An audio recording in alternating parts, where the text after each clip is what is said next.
Hello, and we are live. Welcome to another edition of Self-Care from the 99%, where we bring you self-care talks and self-care practices and self-care demos. And we are so glad to be joined once more by Teresa Giglio, who is a healer. Sorry, I have my YouTube open. She is a certified recovery coach, yoga teacher, and she helps teens, college students, and young adults reach their physical, mental, and spiritual goals. She focuses on a holistic and soul-centered approach to healing. Her own recovery journey has paved the way to help her build her own business called The Warrior Within and help hundreds of people receive the love, support, and resources they need to live their best and fullest life. And now thousands of people, because that's how many people we get viewing this program, which is awesome. So welcome back to the show. And Teresa, for people who didn't watch the first time, can you talk to people? Oh my gosh, she left. Okay, so I think Katie was going to state for me to introduce myself for people who weren't here the first time. No. You're back. Yeah. Okay. I'll introduce myself because I think that's what you're getting at. Yeah. Sweet. Yes, please introduce yourself for people who weren't here to meet you the first time. And cool. That was not intentional. I just happened to hit refresh by accident. All good, all good.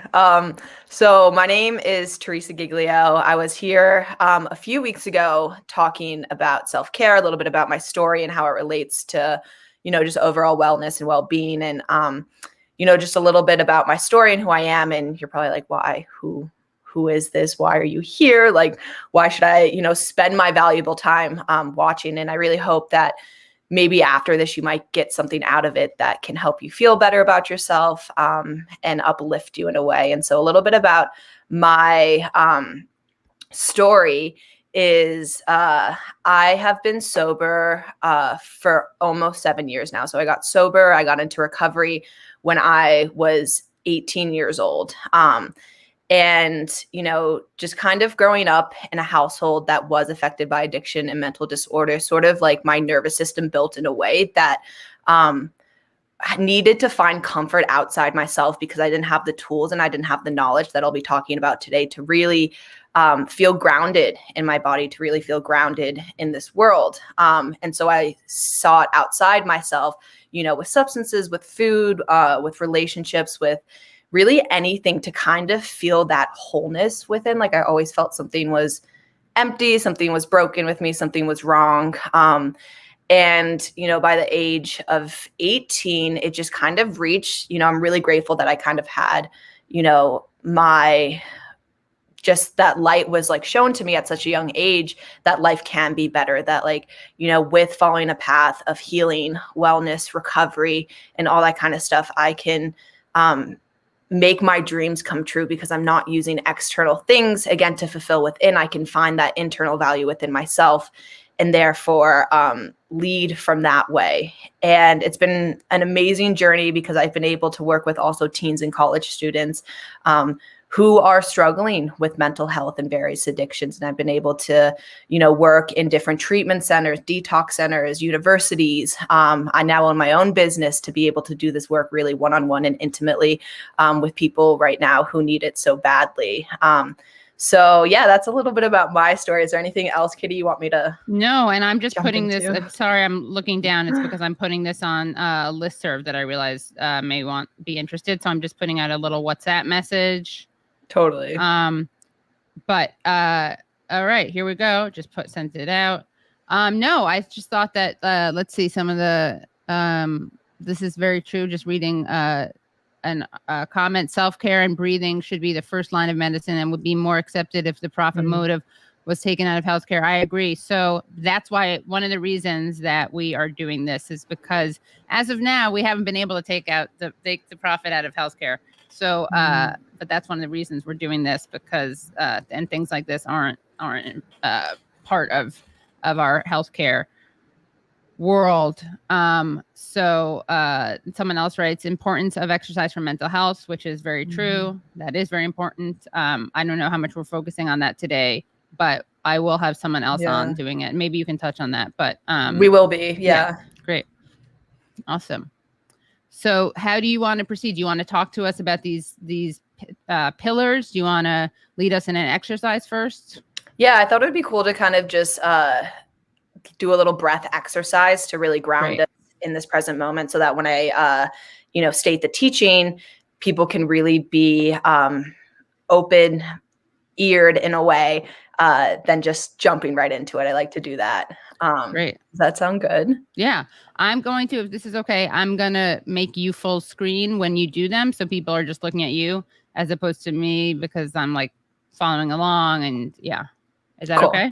Yeah, for sure. All right, awesome. Then I feel less self-conscious and you can just feel all that weight yourself. Just kidding. Perfect. Yeah. Love it. Yeah. Okay. So I'm going to remove myself, but I'm still here, guys. I'm just with you in the audience.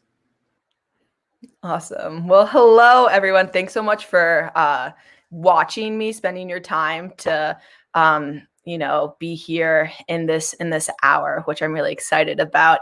So what I was thinking of doing again is just like, one of the comments stated it perfectly, is that breath is so important. And if we can really use this technology of breath, of, different aspects, we can reach our full potential as humans. There's so much unlocked energy, so much unlocked potential that we're not able to access, because usually, I know for me, I was a breath holder, where I would hold my breath all the time and really didn't know how to take deep breaths in and use this technology to help me and to serve me. And so I thought it would be cool if we, just do a few minutes of this one breath that I really love, that helps relieve anxiety. It helps balance our system. It helps, really focus our attention and be here in the present moment. So I thought it'd be cool to do this breath to start off. So if you feel comfortable, sometimes also I want to state that closing your eyes and engaging with the breath. I know for me in the beginning of my journey in healing wellness, it was really hard for me to do, just because I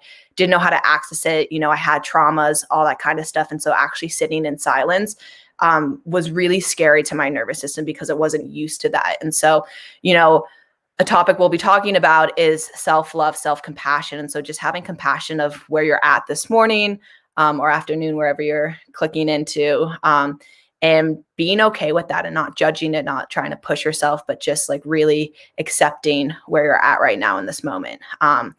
Cool. So the breath, what we're going to do is it's going to be 8 counts, 8 sniffs in through the nose. And I'll go through this with you. I'm just going to give you a little intro to it. So it's going to be 8 sniffs through the nose. You're going to hold for about a second and then release through the nose. And it's just going to be this cycle. It's pretty simple. There's not too much that you need to do within it besides follow the 8 count and then exhale. Which is why I thought it'd be cool, because it's a really accessible breath, and it really, again, balances your system so quick. So what we're going to do is it's going to look like this, closing your eyes if you feel comfortable, or if open feels safer to you, navigating that for yourself. But we're going to inhale 8 counts, which is going to look like this.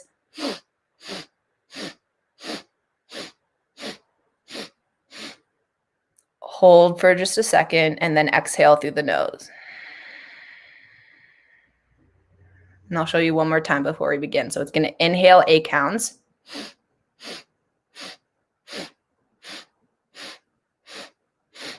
Hold and exhale. And so we're just going to do this for a few minutes. And again, have an experience, right? Like notice where maybe the quality of your mind is right now, maybe noticing if there's how your emotional body's doing, what's coming up for you.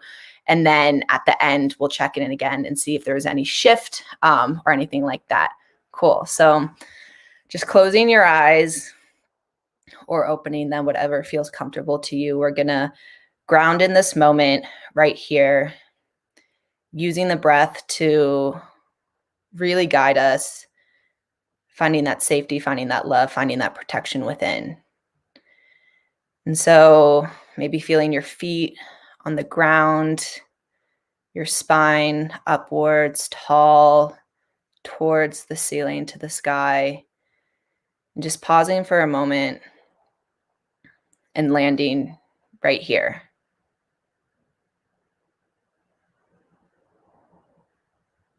Noticing maybe any feelings in your body, the quality of your mind. Just noticing anything that comes up during this, and without any judgment, re-anchor yourself back into the breath. And so now we'll beginning with 8 counts.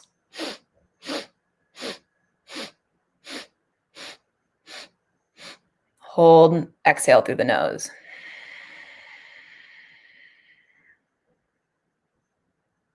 And then begin again.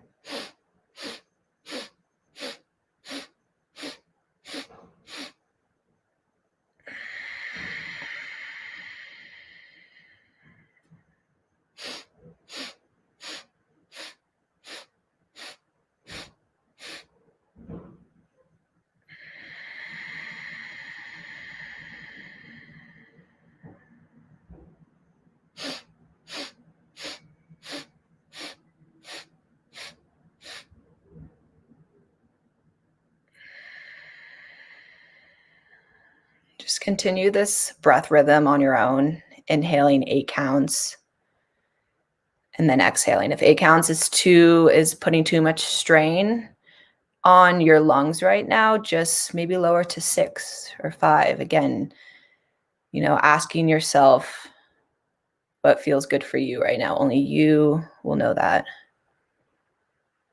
Inhaling.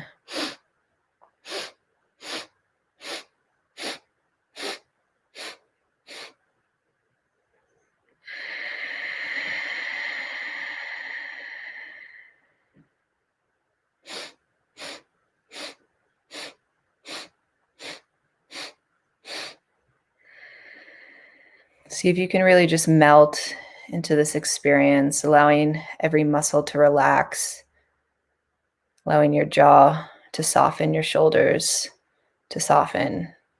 Again, continuing that breath rhythm, just attuning yourself to this very present moment, the here and the now.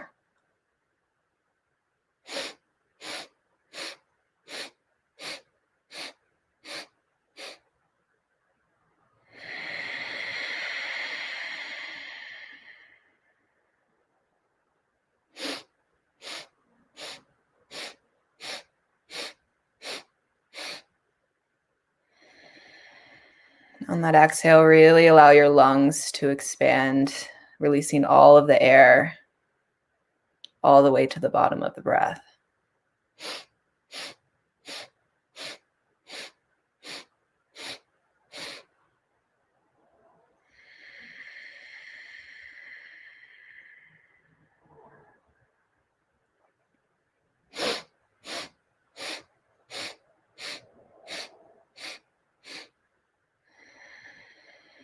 And just a couple more rounds here, really deepening that breath on the inhale and exhale, allowing your lungs, your diaphragm to expand, taking in all this nourishment.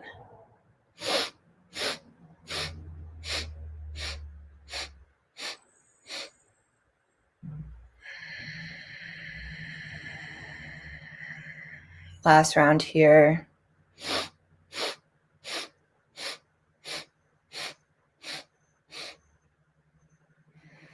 And exhale that last breath. And then slowly just pausing, maybe putting your palms on your knees facing the ceiling. Just noticing the quality, again, of your mind from when we first started till now. Be noticing any sensations in the body. Maybe just attuning yourself to the sounds, to the smells around you. Taking this pause during this day to fully be present.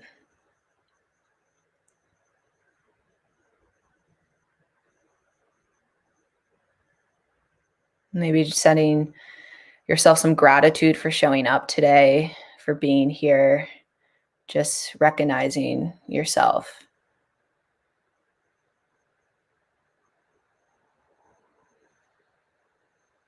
And then when you're ready, you can slowly open your eyes and we'll come back to center here.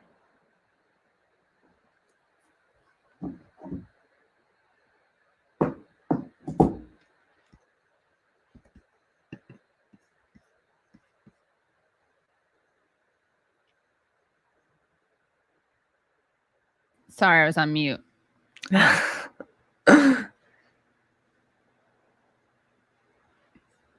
was great. It's funny. Someone wrote, I noticed that someone in my office is apparently microwaving popcorn. Wait, oh, that's awesome. Does that mean that like you noticed it? I'm assuming that means that you noticed it because it was quiet and then you heard that. I think that's what it means. I'm not sure. I think so. Yeah. Like they're just more present and attuned to what was happening in their environment around them and noticed some popcorn. Yeah, probably. Yeah. Someone has like a really deep, heavy question. I don't know if you want to look at it, but yeah, if it would help, definitely. How do I do self-care with my dying, demented dad? Yeah. Yeah. Like, how do you, I think that means like, how do I help him do self-care? Totally. No, that's such, especially during these times with everything happening, there's a lot of suffering and pain around us. And when it comes to family, there can be feelings of helplessness, right? If you see someone who's in pain and it's family, it's just really close. I know for me, it's been really close to my heart and all that kind of stuff. And what I've been taught by my teachers and what I've been taught through my own journey is that really the best way to help someone is to take care of ourselves first. Because if we're not resourced within ourselves, then it's going to be really hard to take care of someone who needs a lot of, just a lot of help or whatever, whatever it may be. And I know like when people told me that, I would get pissed off. Like, I just want to like, help X, Y, Z, these people and all that kind of stuff. And they're like Teresa, like, that's amazing that you want to help. And it shows how kind you are. And at the same time, you're not going to be able to help until I'm super resourced within myself. And so it did take me a few years to like, again, get those tools, get those knowledge, and also like to not do it alone. Like we'll be going through this wheel, but like community, especially with something like that, with family, it's so important not to feel isolated, not to feel alone, like finding, community or people who are maybe going through the similar stuff. And maybe Googling resources that specifically have to do with your father's condition to find that support. Yeah. I don't know a lot about this at all, but I do know that they've done studies that show that even if someone can't like understand or doesn't remember who you are, or can't carry on a conversation, that they still, when you're around them, that puts them in a better mood. Totally. Yeah. I'm sure there's people who dedicate their life to that type of work and who are really knowledgeable and experts in that field. And so, maybe trying to find someone, because I definitely am not experienced in that specific thing. So I can only offer my experience within my own recovery. Yeah. I'll find that study, but I do remember seeing music as therapy as well. Someone says, yeah. 100%. Yeah. So I guess the point is that being there, even if there's some kind of like cognitive issues, being there can still be helpful. Totally. Yeah. They do have these studies that say that, the biggest gift that we can give someone is our presence. We don't have to we don't have to, whatever it is, it's like our energy, because there is, an electromagnetic field that has been able to measure by science. And it's like, as that expands, as that grows, then we can really show up for people in a way that might not be accessible if all of our energy centers are closed, if we're not really doing the work, like if we're just kind of in that survival mode. And so the gift of presence, just by you being there with your father, whoever else might have someone, it's just, if you're taking care of yourself, if that, then it's magnetic. It's, contagious, that energy. Yeah. Yeah. My mother was in and out of the end. I'm glad I was always around to be with her. Yeah. This is another thing. Letting yourself feel bad and not just trying to bury it is important too. Totally. No, that's so important. That's been such a lesson for me. It's like, it's okay that I don't feel okay. Right. And because I used to think that I always needed to feel good, and that feeling good was attributed to how I felt worthiness in that moment. And like now just like stating when I'm not feeling okay, because again, we're humans and we're going to have pain and suffering. That's part of the experience, is being like, okay, like it's okay that I'm not okay right now. Is that acceptance. And so I love that. Yeah. Someone else wrote, the breathing exercise really helped. Thank you. Nice. I'm so glad. Yeah. So let's see. Do you want to go on to the wheel? Totally. Yeah. Let's do it. Circle of life. Okay. Kind of it is in the shape of a circle. Yeah, true. Okay, I'm just gonna pull this on my screen too because it's a little small there. Okay, everyone, cool. by the way, share the stream and like the stream. Subscribe to this special playlist if you want to do find out about the self-care stuff, because we have a special playlist that's self-care. And for all, and yeah, right now share it so that we can bring in more people. Share it on Facebook, wherever else you share, and liking the stream helps also. Everyone pause what they're doing and like, but if you've already hit like, don't hit like again, because that like unlikes it or undoes the unlike, I think, actually. But do that so that more people, like Brett B says, thanks Katie and Teresa for providing the space. So just do it, share it. Yeah. All right. Cool. Oh, how do I access the special playlist? If you go, I actually don't, I'll find out, but you can subscribe to it. This is part of it. I'll find out. I should know this, but yeah. Cool. I'll put a link to it. Okay. Yes. Let us proceed.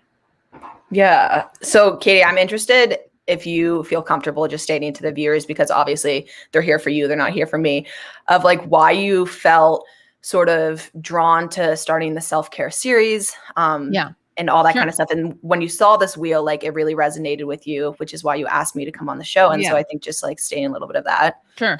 Yeah. So the interviewer becomes interviewee. I like it. So I met Teresa, a mutual friend, did a workshop on health and wellness. Hi, Helen, if you're watching.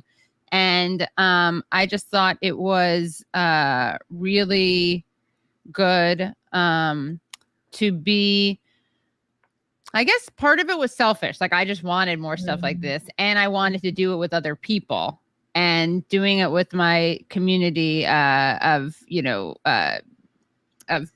people or people who watch my show was kind of an automatic community that I didn't have to build from scratch. I didn't have to bug people to do it with me. And I realized that probably I would find other people, and as we see, there are, but I assume that people would appreciate this. And also, we're a bunch of kind of sometimes cantankerous, crotchety, cynical leftists in this chat for the most part. And this isn't really like some people do it, but I think a lot of people, there's not shame, but it's kind of embarrassing sometimes for people like in my world to do that. So I wanted to also kind of not make how would I say this? Not make myself vulnerable as like the goal. That wasn't the goal, but I wanted to kind of sacrifice some, let's see, hold on. It's funny. You see how inarticulate I become. Not that I'm always articulate on my show, but it's definitely easier for me to talk about politics than it is about my feelings and mental well-being and stuff. But I just found it soothing. I thought it'd be a good tool. And the idea is that, and I still have to do this, that I would chop these things up so people can, like on the go, just have just that breathing part. And I don't know if Phantom Esfantas is out there watching, but he's great about that. So I want to give him a shout out. He cuts these up into little blocks. So we have, in fact, by the end of the week, we're going to have a bunch of these mini clips. So we'll have this breathing exercise. We'll have the other breathing exercise you did. Hannah Mate did a magic box exercise. Aneka did another exercise. So we have a bunch. Yeah. Excuse me. Yeah.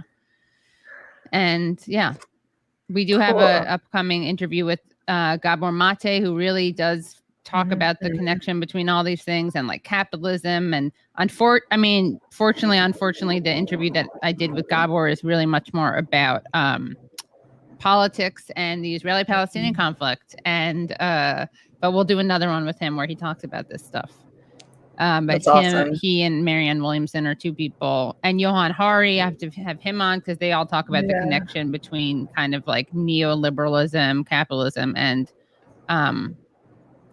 well-being. They wouldn't call it well-being, but I don't know what they call it. Anyway. Yeah. Cool. Thank you so much for sharing that. That's so cool. You're having so many awesome guests pretty soon. Yeah. All right. I'll dive into this. Great. Now, if that works for everyone. Cool. So as you guys can see on the screen, maybe to your left or your right, there's a color wheel. And so I created this wheel. I got certified for my recovery coach training, which is, again, helping people with addictions through this amazing company called Recovery 2.0. And this is a wheel that they use to really self-diagnose. I hate the word diagnose. Maybe like be more self-aware of where we're at, what in the season of life, in our phases of life, what we need more of. And so this is kind of just a guide to help us feel that connection within self, to feel, our optimal well-being, to be able to access that. And it's been a really good template for me to follow because, maybe I'm really hitting, the movement hard and I'm feeling good about myself and in confident in the movement area. But maybe I'm not meditating, or maybe I'm not being able to access presence through certain exercises. And so I feel that instability, I feel that balance is off. And so we'll kind of go through this wheel and maybe asking yourself some questions of like, what do I feel I'm really doing amazing at? Like, what are places in my life that, sorry, there's a giant truck coming by. Do you hear that? A little. I just heard something, but that's okay. Okay, cool. No problem. I just wanted to make sure that you guys didn't hear it. But yeah, so maybe asking yourself, are there certain places that I feel like I'm really thriving, that my heart feels like so fulfilled, that I feel really confident in? And then maybe asking yourself, what are some places that, I would love more support around, that I would love more, help in, like all that kind of stuff. And can I just, in case people are watching on their phones, I'm not sure how big it is on their phones. So I wanted to, I'm going to, can I just read the well-being for people who, in fact, let me check how big it is on the phones. I think maybe, oops, the well-being. Whose voice is that? Yeah, it's a little hard on the phone, so I'll just read it. So unless you want to go over it, I just realized you may be going over it. Yeah, I will definitely be going over it, right. But do whatever I'll just read what is there just so people know. So the purple says relationship, the green says movement, the orange says ritual, the yellow says work, the blue, first blue, I guess the bottom blue is service, the left blue is meditation, the lighter purple is nourishment. Okay. Perfect. Yeah. And so something I also want to say before we dive into this, because it just kind of came to me this morning, is, it's titled Self-Love Wheel via the, title of this video. And I kind of wanted to, before I begin all of this, talk about self-love. Self-care. Ours is self-care. Self-care. But we could change it to self-love. We could change it to self-love. No. Self-care. It doesn't have to be, though. That was just one term. Yeah. Definitely do self-love. If that's what the focus is. I wanted to quickly just talk about, like, what does self-care mean? Because I think it's a word that can get overused a lot. And can be a little confusing. And I know for me, specifically on my own journey, it was very confusing of like, oh, I should just do self-care, which could look like taking a bath, like journaling, all that kind of stuff.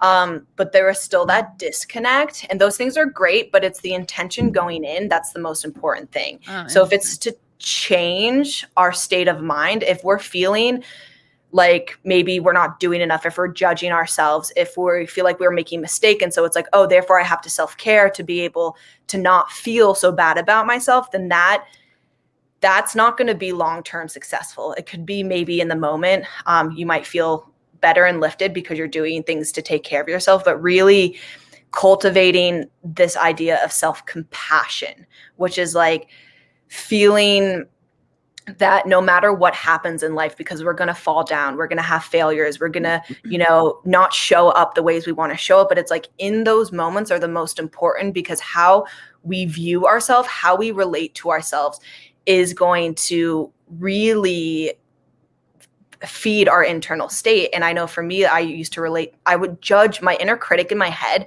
would judge absolutely everything every day, all the time. And it would just, beat me down. And so I really had to do a lot of work around like, okay, like self-care, self-compassion is not self-indulgence. So what that means is that like, it's different. Like it's a long-term way to live life where we're choosing not to judge ourselves, where we're, going in intent to feel wholeness, to feel, everything that we're all meant to feel on a daily basis. But I know for me, like I would kind of shift it a lot of like, oh, well, I'm eating this pint of ice cream at the end of the day, and that's like self-love, but actually long-term, that's going to do more harm to me.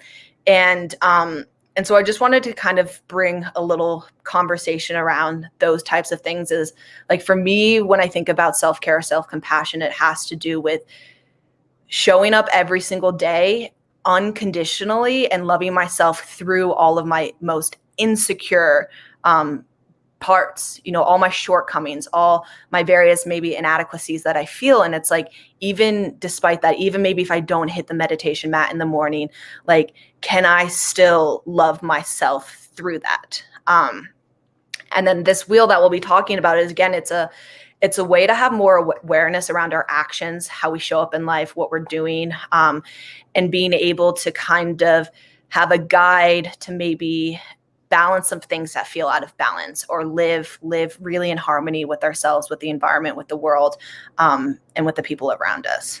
Okay. Right. Cool. So we'll hop into this pillar of well-being. And it's split up. Again, there's 8 pillars of well-being. And I use this as a way to, again, notice what's going well, what's not going well. When I'm working with clients one-on-one, they might really come in focusing, maybe it's relationship with self, that they want to cultivate that. And maybe, the work aspect, their purpose in life and all that stuff is not something that's in the forefront right now. And that's okay. And so slowly we can go through this wheel and really have this holistic wholeness approach to living life type of thing. So, oh gosh, my face is really big right now. Okay.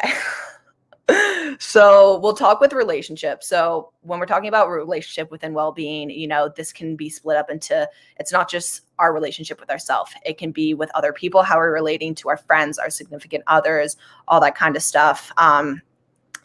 And community, right? Like community for me has been one of the most important aspects of this. And I think, Katie, like, you create space for community to really emerge and for people to find their people, to feel, not alone on this path and what's happening in their life and all that kind of stuff. And so community was definitely an aspect I made sure to focus a lot of energy and attention on for a while, to feel that safe grounding in that space, to be able to maybe, go out and heal these other tougher parts that wouldn't have been as easy to heal if I didn't feel supported and protected and grounded.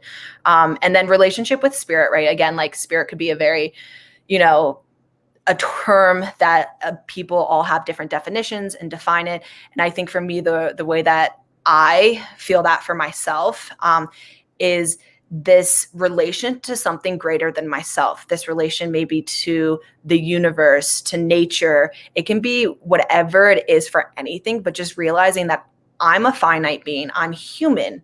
Therefore, believing in something that's infinite, that's beyond me, that's greater than me, that's more intelligent to me. Like, again, it creates that safety of like, okay, like I'm a human, I'm finite, I'm going to make mistakes. And, trusting that I'm going to be taken care of no matter what, because there is this infinite energy that exists all around us, which, again, science is starting to prove and to measure all of these things. So that's relationship. And then we're going to go into movement. I know, a few of your followers, they love talking about movement, which is so cool. It's definitely something that is such an important aspect of my life, and not always was. I've gone through, again, stages where maybe I wasn't moving my body as much. And, this can look yoga, exercise, sports. Again, these can be expanded upon so much. So whatever movement, it could be walking, it could be dancing, it could be cleaning in your kitchen. Like there's so many things, which just moving that body, getting that energy flowing. And it's so healthy for us because again, it, is creating healing in the brain on a neurochemical level and hormonal and all these things. And, you feel great. And it's also so good for detoxing our body. We're sitting a lot in our chairs and our lymphatic systems, like only drain, which helps our detox our body through movement, through doing different exercises, through walking. And it's so important if we're just sitting still all day, if we're not really moving our bodies to the way that our bodies need to be moved, because it's so different for anyone. Like we're going to start to feel buildup. We're going to start to feel that lethargy, that tension, that fatigue. So that's movement. And then we're going to go to ritual. So this one, again, I work in the addiction recovery field. And so when healing that, it's really important to build that self-confidence, to build that trust within ourselves. Because, for me, I disconnected from myself and I abandoned myself so many times through doing behaviors and things that I knew were bad for me, but I continued to do it despite it bringing a negative consequence. And so ritual is really a way to be able to heal those parts of like having a morning ritual where I know every single day I'm going to hit my mat and that I'm going to be able to access that presence, to do some yoga or bookending in the day, like before I go to bed, because again, my mind is more prone to beating myself up. Like that's how it's been programmed, is this shame, this, this not enough, this brokenness. And so at the end of every single day, I have these questions of like, today, was I a better person? Did I show up to my mat? Did I help someone? Like, and all these things to remind me, because again, at the end of the day, my mind might tell me like, oh, you didn't do anything today. Like, you were doing this wrong, this wrong, this wrong. But when I really do a review, then I see like, whoa, like I did so much, more than I thought I did. And just giving that recollection, bringing, our subconscious limited belief patterns to our consciousness, that ritual aspect brings it to the consciousness. Therefore, we can transcend it and heal it. And ritual can look so different. It could be your morning cup of coffee on the porch, but having that space for yourself to, again, create that relationship within. It can look like, opening up a journal. But I was told once, which was really powerful, is that like the first thing that we do in the morning, our brains are in, the most, when we're going to sleep, when we're sleeping and when we wake up in the morning, it's like that, the state that our brains are in, it's so open, it's so expansive, it's going to be the clearest of the entire day. So the thing that we first touch, do, say, whatever we're giving our energy to, that you're giving the most beautiful moment of the day. And so I remember I used to email, flip through Instagram, whatever it was, like right in bed. And it's like, wow, like, I think that energy is one of the greatest currencies that we have today, right now. And this is just my belief, but it's like, I was giving over that to the phone instead of really connecting with myself, and all that kind of stuff. So work. Cool. This one, again, I feel like I've known people who. Can you share? I don't know if you can come back to this later, but what your morning and evening rituals are, or do you want to do that after you go through this? No, I can totally state that now. So it's shifted and it's changed over the years, again, where I'm at, what I need. And I've gone through stages where I'm dedicated to a 2-hour practice every single morning. And, I'm super dedicated to that. I'm seeing myself so intimately. I'm seeing that voice so intimately because I have to be there and I'm dedicated to that practice. And then there's times in flux, like right now I'm at a time where like, I commit to 11-minute breath every single day. It's the first thing I do when I wake up. Is I have this little corner in my bedroom where I sit on my mat. I do this breath work for 11 minutes. And then, I get up and I ask myself, like, where do I want to focus my attention and energy today? Like, what do I want to feel? And maybe that's love. And so then it's like, okay, then I know throughout the day, I'm going to focus on the things that show me that I'm loved. that, maybe it's like right now I need to end my procrastination. And so kind of like, just again, like, I think building this relationship with ourselves where we know that like we can trust ourselves, so unconditionally, therefore we can really expand, go after our dreams, do the things we want, because we have that foundation.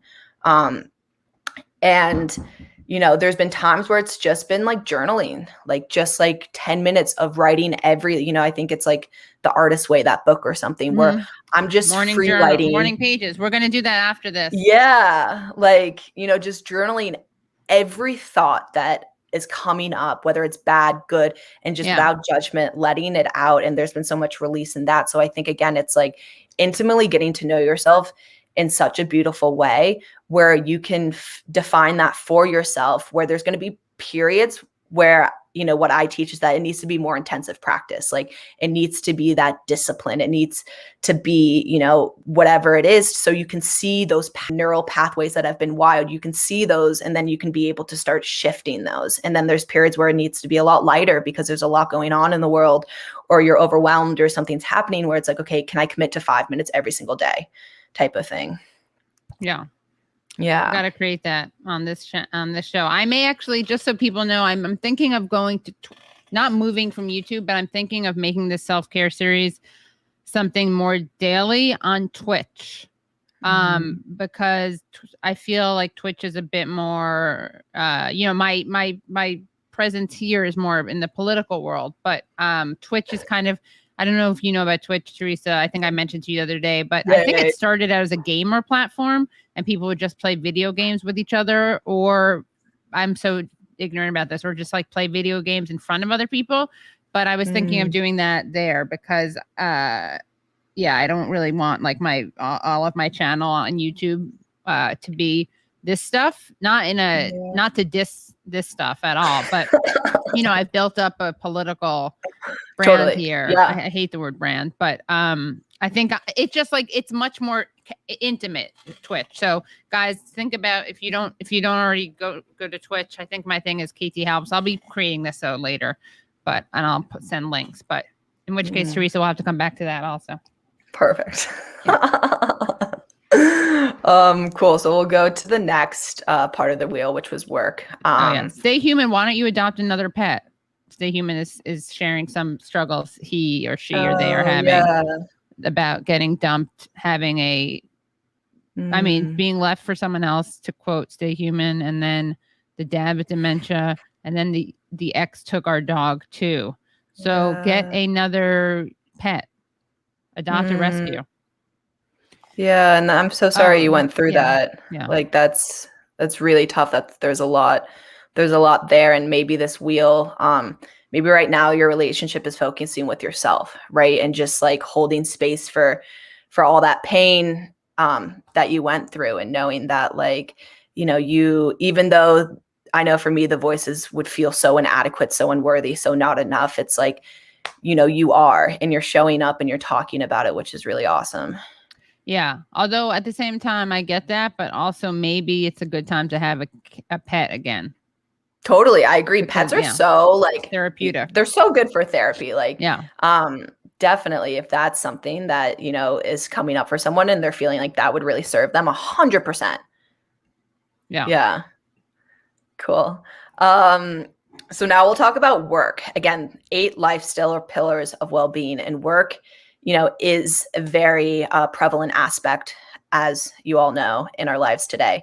And so when I say work, this could be purpose, right? Like I really think that, at least in a lot of the things that I see in the addiction field and all those realms, is this idea of purpose, right? It's this is what I believe, and this can sound super out there, but this is how I found peace in this idea of dharma, purpose, is that we are all uniquely designed for some specific things to do on this planet, to help evolve, to help heal, to help, really serve in a higher sense. And so it's our duty to be able to find out what that purpose is and go after it regardless of, the fear.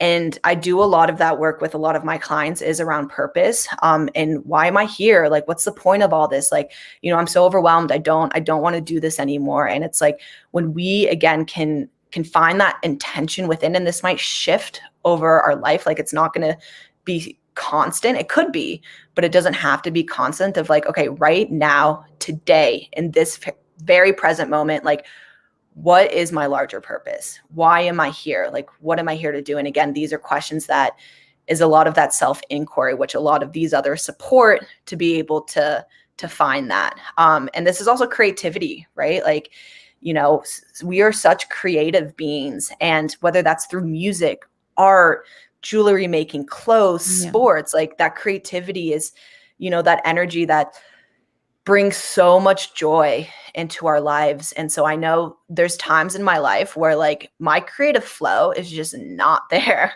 And, I have to really kind of bring more awareness and maybe try a new thing. Right now I'm trying to learn how to do handstands. And it's been so fun because, again, like I'm able to like use my body and like that creativity and that childlike nature and all that fun and that joy through really mastering the handstand. And so it could look so different, but I needed that outlet.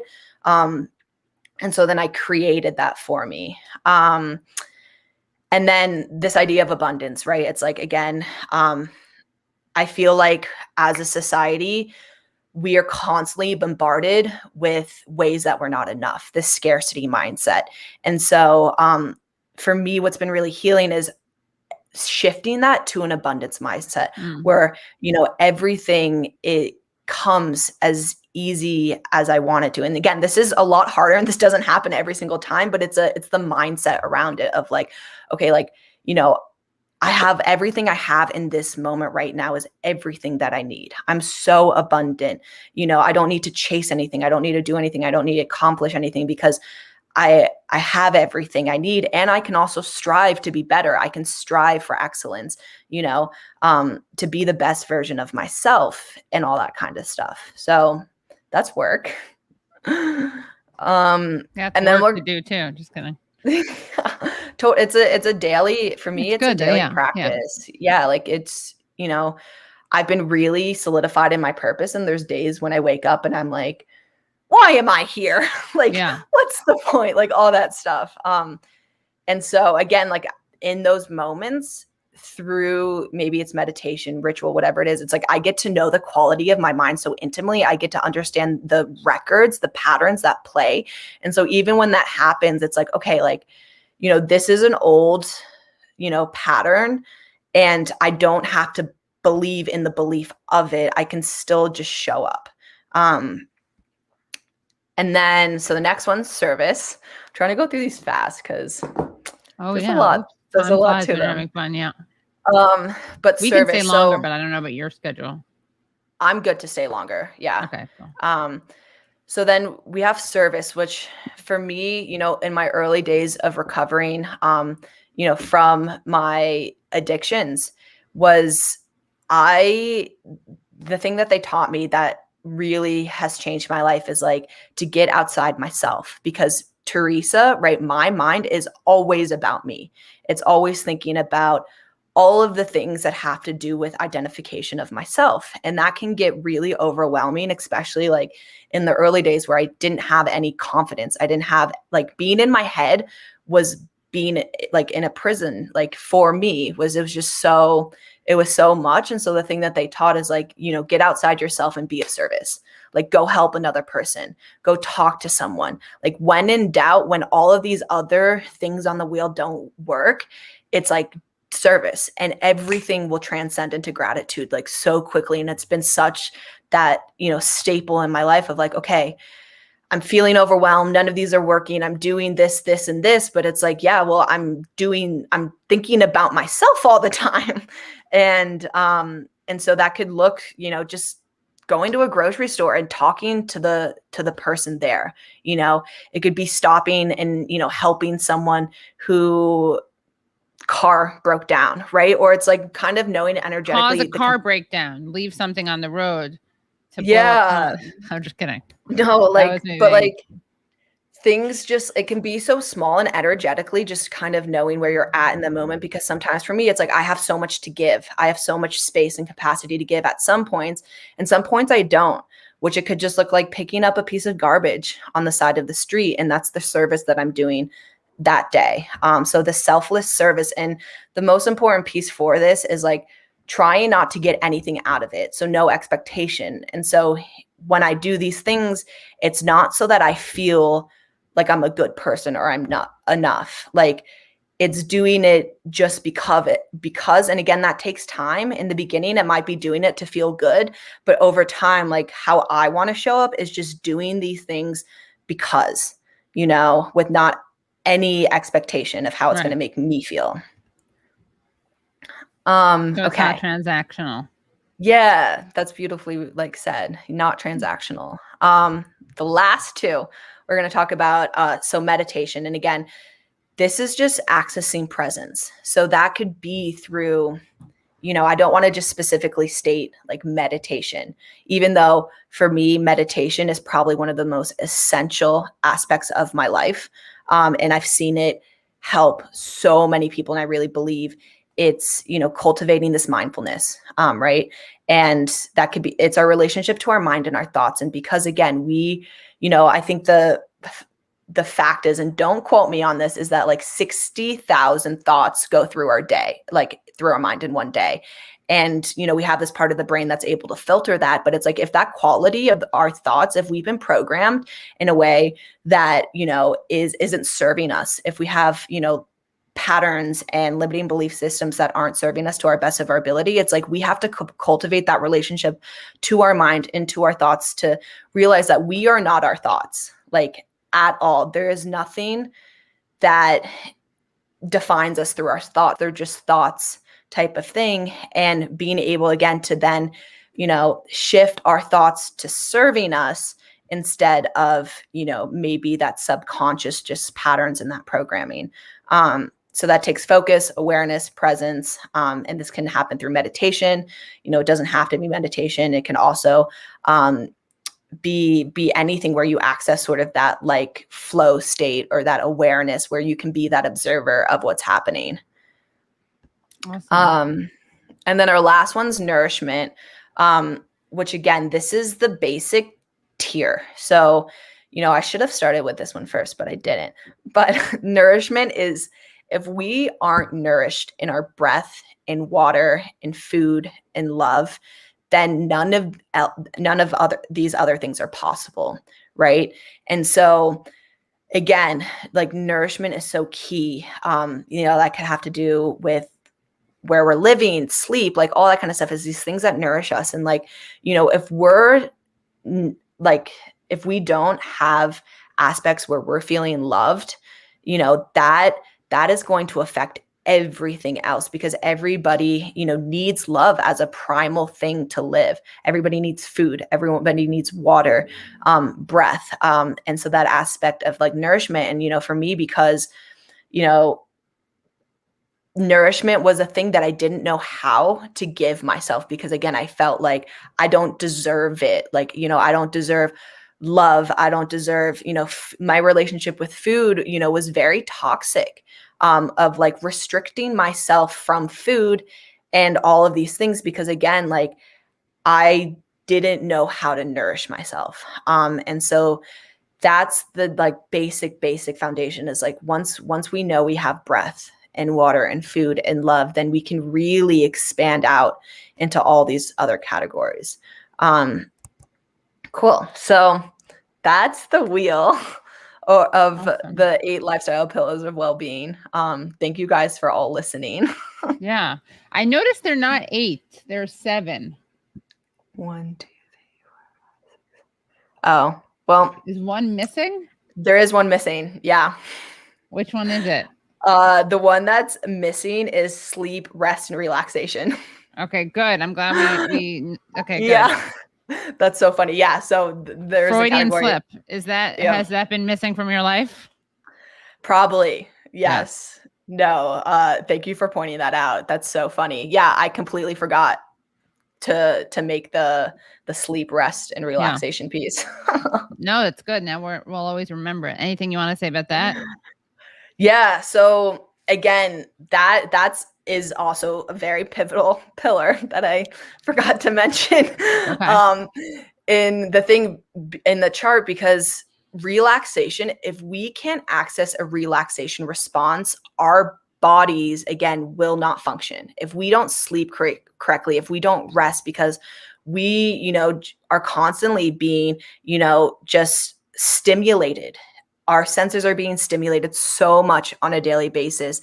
And so accessing that relaxation response within our nervous systems, calming the mind, calming the brain, like all that kind of stuff is going to give us the recovery, right? So if you think about it, movement, it's like, if you're exercising 5 days a week, like it's pivotal to have 2 days of recovery where you're not moving so that your muscles can grow. In the recovery is where the growth happens. In the recovery is where our gains happen.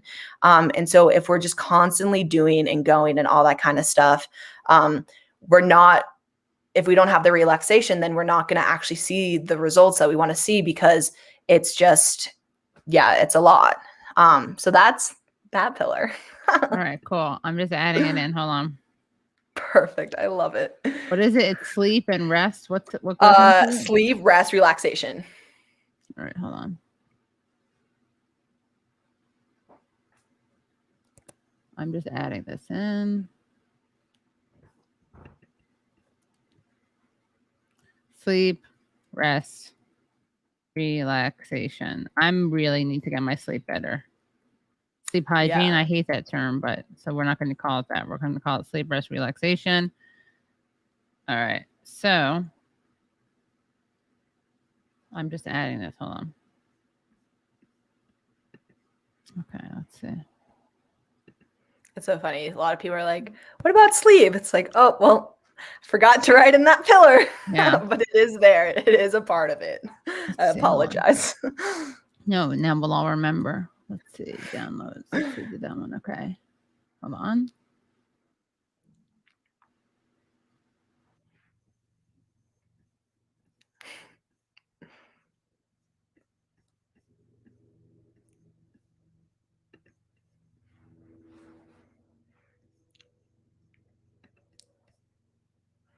I'm curious to the audience, do you guys have any like questions or need clarifications? Anything coming up for you? Hold on. Oh, I know. I was like, okay, I'll just start talking. Hold on. Okay, let's see. I think this is it, or is this one it? No, this one is it. Let's see. Yes. Okay, there it is. Added. Yes. Let's go. Love it. Amazing. Yeah. Don't sleep on the sleeping pillar. Very true. Yeah. Yeah. So funny. That was great. Anyone have any questions?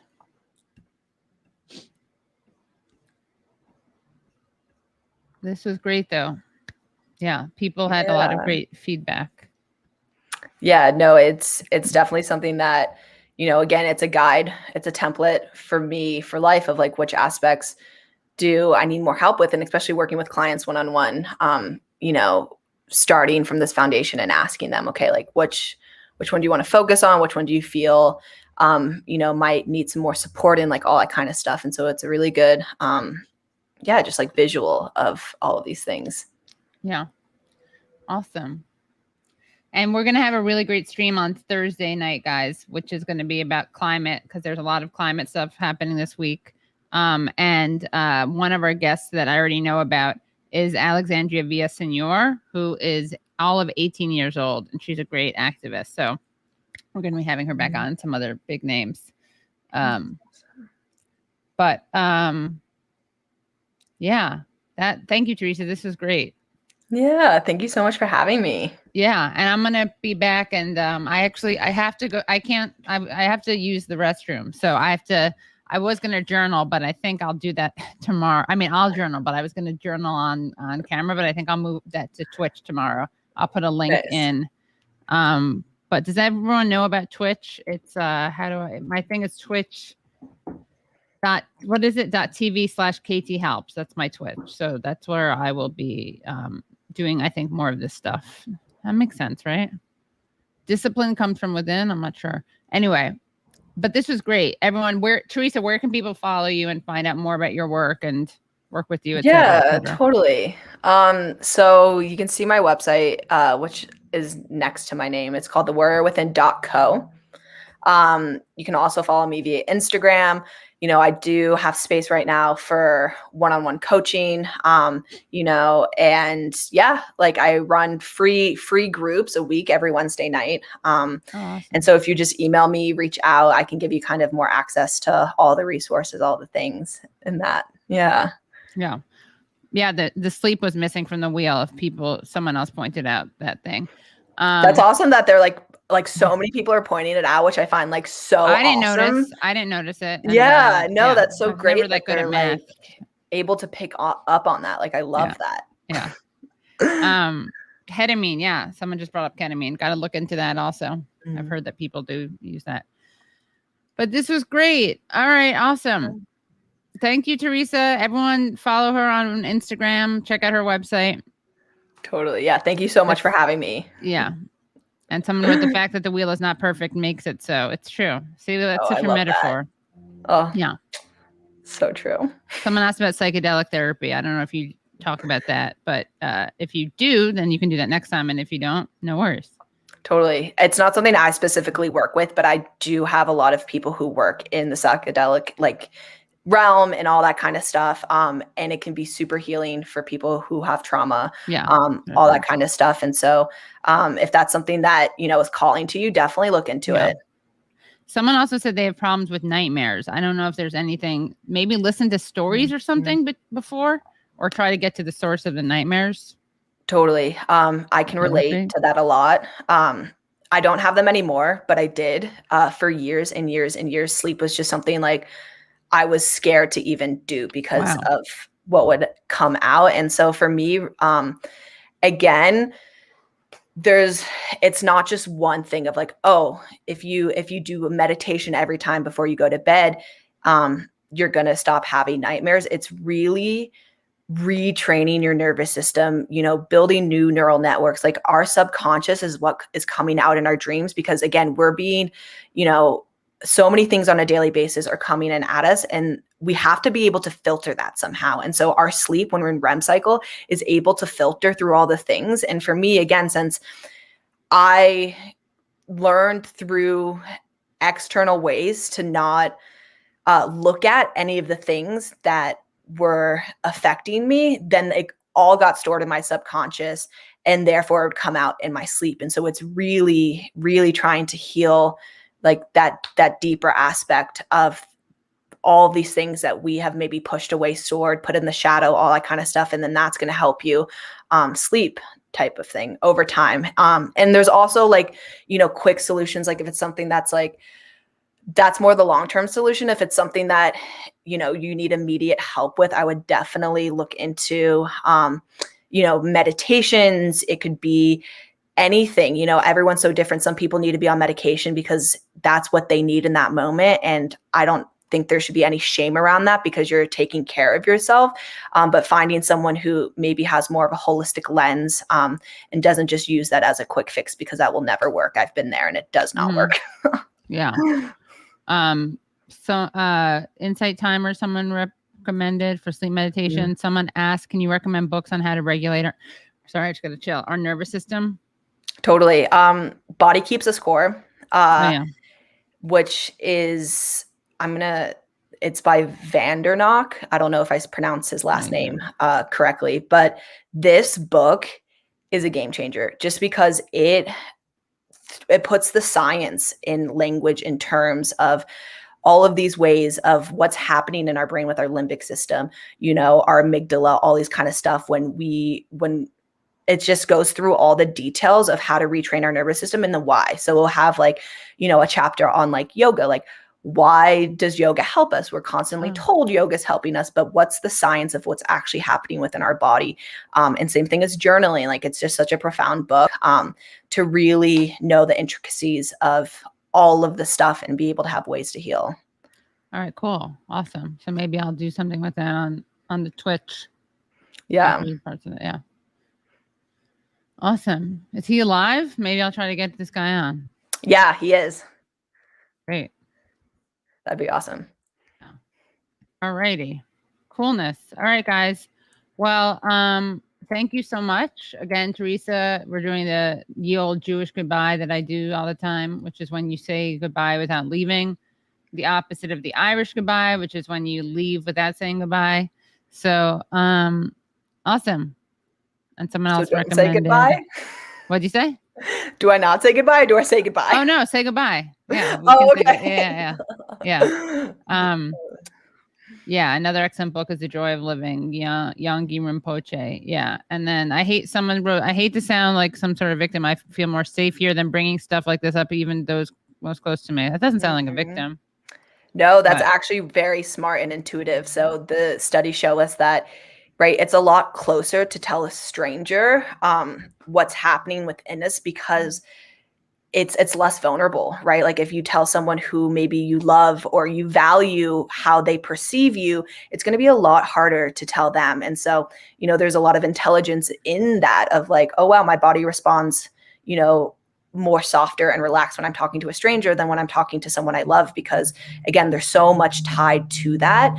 And slowly just taking baby steps to maybe open and be vulnerable to those people, because those people, that's where we feel that real connection, right? Is not more intimately is when we're with our tribe, with our people around us. Yeah, it's charged, and there's that. Also, someone asked about something when some therapy to turn, or hypnosis to turn something hurtful into something disgusting. Aversion therapy that's what that is. Aversion. I think Alejandro Maxwell Toast mentioned that. Yeah, there is aversion therapy. I'm not sure if it's called that or if it's called something aversion different. Hypnosis. Oh, that's one of the things that it's called. But yeah, is that kind of like exposure therapy where you're exposing yourself to your fears? Yeah, it's called aversive therapy or aversive conditioning or aversion therapy. Yeah, that can help a lot with OCD. Interesting. Yeah, again, everyone's so different, so that mixed, could actually the reviews in are mixed. Yeah, I was gonna say it's different for everyone because that could actually do more harm to someone, or it could really help them. And so, trusting someone who's guiding you is going to be able to know, what's going to work for you. Because again, there's always going to be a shadow side of everything. There's always going to be something where it might not work for someone else because we're so individualized with our needs. Yeah. Awesome. Thank you, guys. See you Thursday night, if not before. And thank you again, Teresa. For sure. Thank you guys for having me. I hope you have a beautiful rest of your day. You too. Bye, everyone. Take care.